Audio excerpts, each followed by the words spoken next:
Welcome guys GK MCQs MK channel में आपका बहुत बहुत स्वागत है। सब्सक्राइब कीजिए जीके एमसीक्यूज एमके चैनल को और पाइए रोजाना फिजिक्स केमिस्ट्री बायोलॉजी का multiple choice question. So guys हमारा जो प्रीवियस वीडियो था उसमें हमने 25 तक कर चुके थे क्वेश्चंस और आज के वीडियो में भी काफ़ी सारे इंपॉर्टेंट क्वेश्चन है। तो चलिए शुरू करते हैं। निम्न लक्षणों की कमी से होने वाली बीमारियों को पहचानिए। हड्डी की कमी, हड्डियों का पतला होना, दांतों की परेशानी, हस्तीभंग को बढ़ाना। तो आपको identify the deficiency disease from the following symptom. Pellagra, rickets, scurvy, oedema. बताइए, यानी कि ये बोन से रिलेटेड डिजीज है, देख सकते हो आप। सो गाइज, अगर आपने विटामिन पढ़ी होगी और विटामिन हमने खुद ने काफ़ी बार पढ़ाई है, आपको इसी चैनल पर जाके देख लेना विटामिन वाला वीडियो। अगर वो आपने एक्चुअल में देख लिया होगा तो इसका आंसर तो आप ऐसे कर दोगे, ऐसे, ठीक है।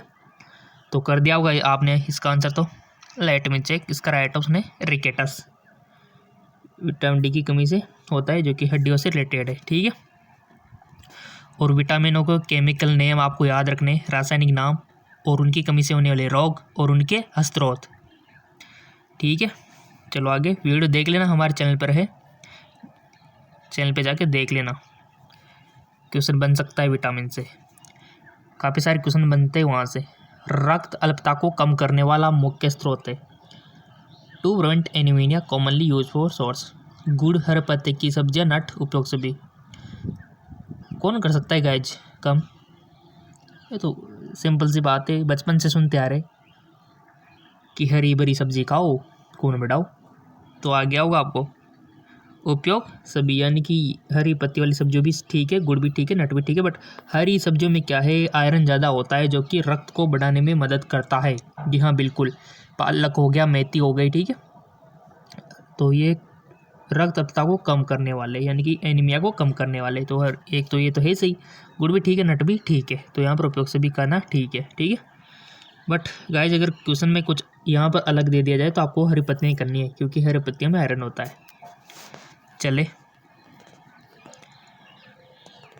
जीवधारियों के वैज्ञानिक नाम प्राय भाषा में होते हैं। हिंदी, अरबी, फ्रेंच, लैटिन।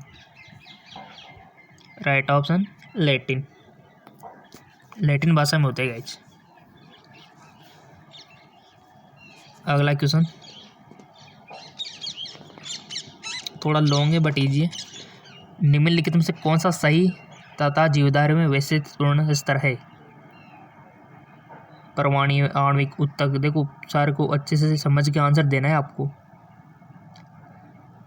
कौन सा सही जीवधारियों में वैशिष्ट्यपूर्ण स्तर है? सो राइट ऑप्शन हो जाएगा आपका परमाणु, आणविक, उपकोशिकीय, कोशिकीय, ऊतक, अंगतंत्र, व्यक्तिगत, ठीक है। इसका राइट ऑप्शन हो जाएगा।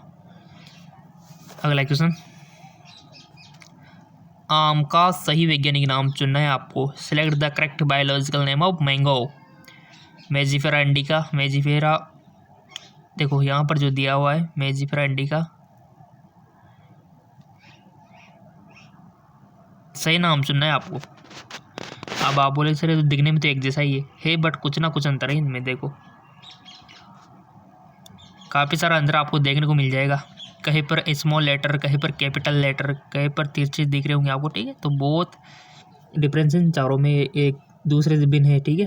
तो आपको सही नाम चुनना है। देखो, आपने 11th की बुक में पढ़ा होगा ना, तो आ जाएगा आपको।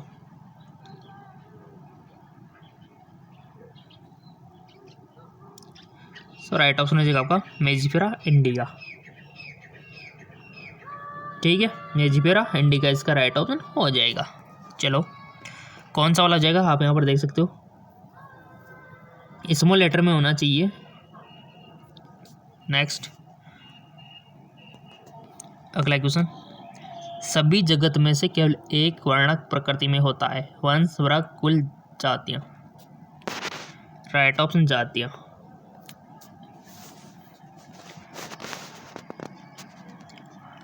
पांच जगत वर्गीकरण में प्रोकैरियोटिक को सभी जगत में से रखा गया है। सभी पांच जगत में से चार जगत। देखो, ये जो वर्गीकरण है यहाँ से तो 100% क्वेश्चन आता है। 100%, 100 क्या 101% मानो आप तो। सो आपके 11th में जो वर्गीकरण है, 5 जगह वर्गीकरण, जंतुओं का वर्गीकरण, उसको इजीली देख लेना। सो राइट ऑप्शन हो जाएगा आप केवल एक जगह, ठीक है। नेक्स्ट, आवर्त बीजी पौधों के सवन उत्तक अलग होते हैं अनावर्त बीजी पौधों से। जाइलम में वाहिकाओं की उपस्थिति, फ्लोएम में विकसित चालनी नलिका की उपस्थिति, फ्लोएम में सहचर कोशिकाओं की उपस्थिति, उपयुक्त भी। तो राइट ऑप्शन क्या हो जाएगा? उपयुक्त भी। अगला क्वेश्चन, जलीय जीवधारियों में अधिकतर श्वसन दर जलीय जीवधारियों में अधिक होती है, क्योंकि वो पानी में रहते हैं। पानी में गुलित ऑक्सीजन कम होती है वातावरणीय ऑक्सीजन से, उन्हें अधिक ऑक्सीजन की आवश्यकता होती है, उपयोग में से कोई नहीं। तो राइट ऑप्शन हो जाएगा आपका पानी में गुलित ऑक्सीजन कम होती है वातावरणीय ऑक्सीजन से, ठीक है। मनुष्य में लिंग का निर्धारण होता है। लिंग गुणसूत्र जो पिता से स्थानांतरित होते हैं, लिंग गुणसूत्र जो माता से स्थानांतरित होते हैं, दोनों, उपयोग में से कोई नहीं। सिंपल सी बात है, लिंग गुणसूत्र जो पिता से स्थानांतरित होते हैं, अगर X हुआ तो लड़की, Y हुआ तो लड़का। तो डिपेंड करता है फादर्स के ऊपर, ठीक है, मदर्स के ऊपर डिपेंड नहीं करता, बट कसूर मदर्स को ही दिया जाता है, अगर आपको पता है, समझ गए होंगे, ठीक है। जबकि गलती फादर्स की होती है। एक आदमी बिंदु ए से बिंदु बी तक 1 किलोमीटर चलता है और बिंदु बी से ए तक वापस आता है, तो उसका विस्थापन होगा 4 किलोमीटर, 2 किलोमीटर, 1 किलोमीटर या फिर 0।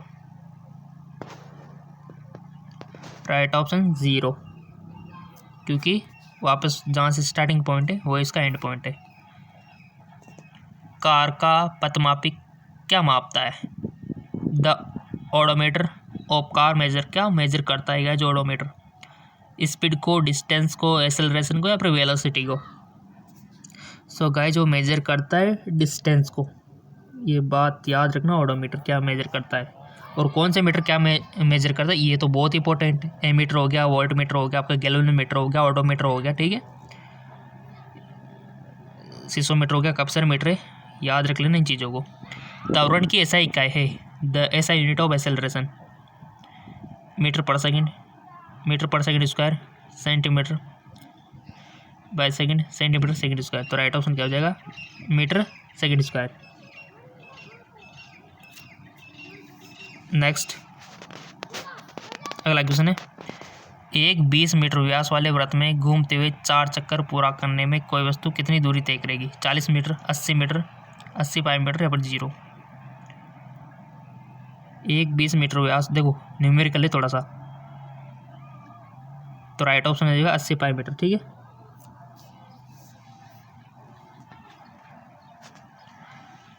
एक स्कूटर 36 मीटर पर सेकंड स्क्वायर के त्वरण से 1 सेकंड में कितनी दूरी तय करेगा? 72 मीटर, 36, 18, 9।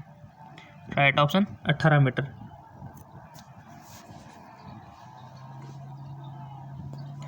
ऊपर रखे टंकी में भरा पानी कितनी ऊर्जा रखता है? कोई ऊर्जा नहीं, गतिज ऊर्जा, स्थितिज ऊर्जा, स्थितिज ऊर्जा दोनों। राइट ऑप्शन स्थितिज ऊर्जा।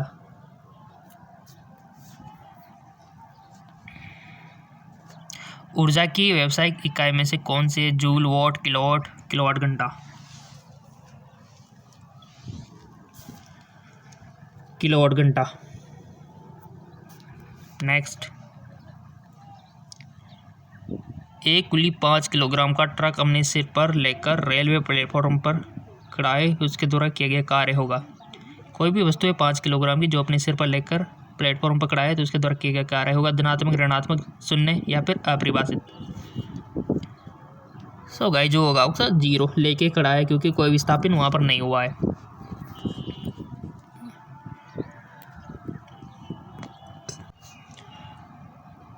अगला क्वेश्चन, 1 किलोग्राम द्रव्यमान की गतिज ऊर्जा 1 जूल होगी जब उसकी चाल होगी 0.45 मीटर पर सेकंड, 1 मीटर पर सेकंड या फिर 1.4 मीटर पर सेकंड या फिर 4.4 मीटर पर सेकंड। आराम से कर सकते हो, वीडियो को पॉज करके भी आप इसका आंसर निकालने की कोशिश कर सकते हो, अगर आप में क्यूरियोसिटी है इसको करने की, न्यूमेरिकल को करने की। राइट ऑप्शन आ जाएगा 1.4 मीटर पर सेकंड, 1.4 मीटर पर सेकंड इसका राइट ऑप्शन हो जाएगा। यही आपका आंसर आएगा, देख लेना, ठीक है। और हाँ गाइज, कल का जो वीडियो था ना, उसमें एक क्वेश्चन था, आपके कमेंट आए थे सर जड़ वाला, ठीक है, यानी कि आलू पटेटो। क्वेश्चन नंबर 23, कल का वीडियो देख लेना, अगर पता नहीं तो, अगर बहुत सारों ने देखा होगा तो पता होगा, याद आ गया, ठीक है। क्वेश्चन नंबर 23 वाला, कमेंट सब पढ़ते, कोई दिक्कत वाली बात नहीं, देखो आपकी सारी बातें हमको रखनी पड़ती है ध्यान, ठीक है। क्वेश्चन नंबर 23 में कल ये बात हुई थी कि आलू जो होता है, पटेटो जो होता है कि वह जड़ है, ठीक है, ये उसमें लिखा हुआ था, बट वो क्वेश्चन नंबर 23 है ना, वो रॉन्ग, गलत है, ठीक है। हाँ सही बात है, वो गलती है, और आपने कमेंट भी किया, बहुत बहुत धन्यवाद आपको। वो जड़ नहीं होता गाइस, वो तना होता है, क्योंकि आलू क्या है, तने का है तो रूपांतरण है, ठीक है। तो आपका जो पटेटो है वो स्टेम यानी कि तने का रूपांतरण है, ठीक है ना। तो ऐसे क्वेश्चन बता दिया करो, बहुत बहुत धन्यवाद। कोई भी मिस प्रिंट हो जाता है तो, और आपने नोटिस की ये बात, तो इसका मतलब आप बहुत ही ध्यानपूर्वक देख रहे हो, तो अच्छी बात है। क्वेश्चन नंबर 23 वाला कल का, ठीक है। और ऐसे कोई भी कंफ्यूजन हो तो कमेंट कर दिया करो, देखो वो हमने सोल्व कर दी क्वेश्चन नंबर 23 वाली प्रॉब्लम, कि उसका आलू जड़ का रूपांतरण नहीं होता, तने का ही होता है, ठीक है। तो यहाँ पर एक क्वेश्चन है कि दो एक समान वेग से गति कर रही समान द्रव्यमान की वस्तु की गतिज ऊर्जा का अनुपात क्या होगा जबकि उनका वेग v या 2v है। तो राइट ऑप्शन क्या हो जाएगा, 1:4, ठीक है। अगला क्वेश्चन, निम्न में से कौन सी ऊष्मा की इकाई नहीं है, कैलोरी, जूल, अर्ग, न्यूटन। ऊष्मा की इकाई नहीं है, which of the following is not an unit of heat. Right option हो जाएगा आपका न्यूटन। बाकी के कैलोरी, जूल और अर्ग तो है ऊष्मा की इकाई, और आपको पता नहीं है तो याद रखना कि ये तीनों तो है, कैलोरी, जूल, अर्ग। और जेके लोन जॉब चैनल को फॉलो नहीं किया तो कर लेना, लिंक नीचे दिया हुआ है, वहाँ पर भी आपको फिजिक्स, केमिस्ट्री, बायोलॉजी क्वेश्चन मिलेंगे। निम्न में से कौन सा पदार्थ रोधी नहीं होगा, which of the flowing material is not insulator. Plastic, लकड़ी, तांबा, कांच नहीं होगा, तो सिंपल सी बात है तांबा, ये इंसुलेटर नहीं। बाकी के प्लास्टिक, लकड़ी, ये सब तो क्या है, इसमें तो लाइट का प्रवाह नहीं होता, ना तो प्लास्टिक में होता है, ना लकड़ी में, ना ही कांच में, बट कि तांबे में तो होता है, तो ये हो जाएगा, ठीक है। कितना अच्छा क्वेश्चन है। और फेसबुक, इंस्टाग्राम पे फॉलो नहीं किया तो लिंक नीचे दे रखा है डिस्क्रिप्शन में, वहाँ से कर लेना। किस ताप पर सेल्सियम और फारेनहाइट पैमाने के पाठ्यक्रम आपस में मिलते हैं, 40, 212, 100 या फिर 0। बहुत अच्छा क्वेश्चन, इंटेलिजेंट वाला, यानी कि जनरल नॉलेज वाला क्वेश्चन आप मान सकते हो, साइंस का। राइट ऑप्शन है 40, ठीक है। -40 है, आप एक तो इसे कर दो, ठीक है, -40, क्योंकि ऑप्शन में प्लस का 40 देर का, उस पर टिक करके आ जाओ आप, ऐसा मत करना। पदार्थ को गर्म करने पर अणु रखते हैं, स्थानांतरित गति, कंपन गति, गुणन गति, उपयोग सभी। पदार्थ को गर्म करने पर अणु रखते हैं, तो राइट ऑप्शन हो जाएगा आपका उपयोग सभी। देखो स्थानांतरित भी रखते हैं, कंपन भी, गुणन भी, ठीक है।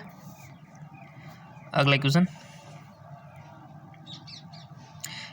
स्थिर आयतन पर हवा थर्मामीटर पर किस पर कार्य करता है। स्थिर आयतन पर हवा थर्मामीटर किस पर कार्य करता है, आर्किमिडीज के सिद्धांत, बॉयल का नियम, पास्कल का नियम, गिलुसे का नियम। सो राइट ऑप्शन हो जाएगा आपका गिलुसे का नियम, और लिंक नीचे दिया हुआ है डिस्क्रिप्शन में।